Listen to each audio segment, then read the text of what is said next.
Hey guys,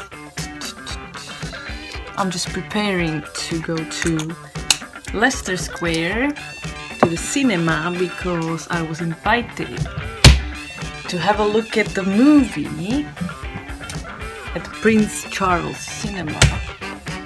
It's a director's cut and they want my opinion about the movie and some questions, and it's not public yet anywhere, so this is what happens when you get famous in this town a little bit,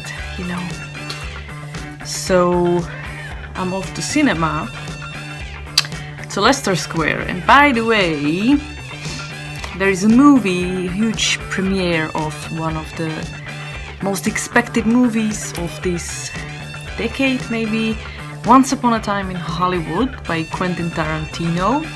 So DiCaprio, Brad Pitt, and as himself, Quentin Tarantino, are gonna be there as well.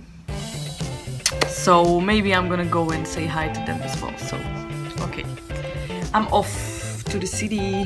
See you later.